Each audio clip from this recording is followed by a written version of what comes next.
The Coalition wants to throw petrol on Australia's housing dumpster fire.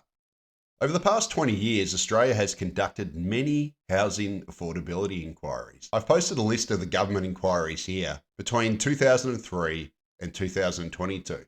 On top of these government inquiries, we've also seen numerous reports from think tanks like the Grattan Institute, Centre for Independent Studies, Per Capita, the Australia Institute, etc., etc. Literally thousands of work hours and millions of dollars in wages and consulting fees have been wasted on these reports, which have had little effect.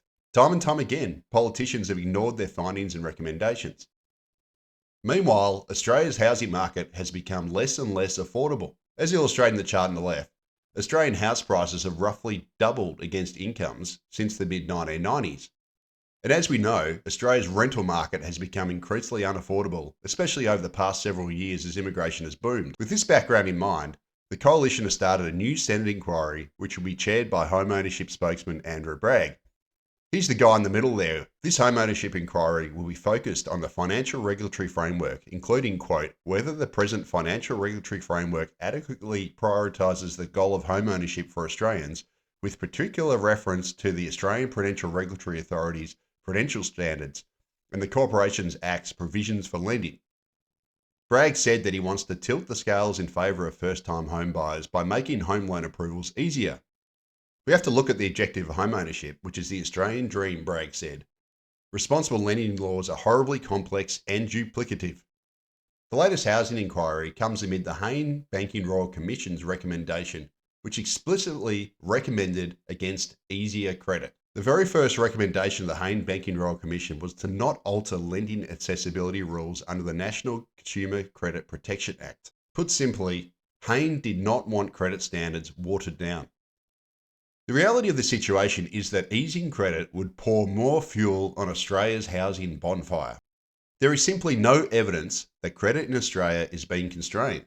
As illustrated in the charts above, average loan sizes have risen inexorably alongside home prices. Therefore, throwing more credit at Australia's housing affordability problem will only make the situation worse, while increasing household debt and eroding financial stability. To put it simply, Australia's expensive housing is a price issue, not a leverage or borrowing issue. If Australia's policymakers are genuinely concerned about housing affordability, they should slash immigration and curb tax concessions for property investors. Excessive immigration drives up rents and prices, which harms would-be first home buyers. Higher rents obviously makes it much harder for would-be first home buyers to save up a deposit, whereas the impact of higher prices is obvious. As illustrated by the middle and right chart above, excessive demand from property investors is directly crowding out first home buyers. As the share of investors in the housing market rises, the share of first home buyers necessarily falls. This is because investors tend to outbid first home buyers. Therefore, when an investor buys a home, they turn a would-be first home buyer into a renter. In turn, this reduces Australia's overall home ownership rate. Sadly, this latest housing affordability inquiry is another example of politicians pretending to care. The truth is that our political leaders do not genuinely want more affordable homes because it would require lower prices. They will never reduce immigration to reasonable, sustainable levels below 120,000 a year so the housing supply can keep up with demand. Nor will our politicians undertake broad-based tax reforms to shift economic activity away from housing speculation.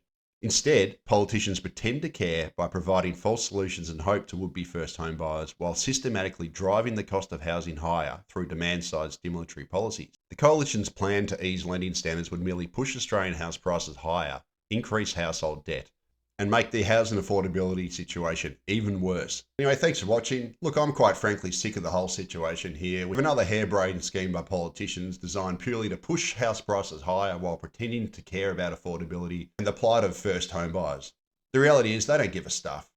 They're going to keep immigration levels high, pushing up house prices and rents, and they're going to do little about the property tax concessions that are pricing out first home buyers. It's another situation of politicians pretending to care while they actually make the situation worse. We've seen 20 years of this demand side stimulus, 20 years of housing affordability inquiries, and every year the situation gets worse and worse.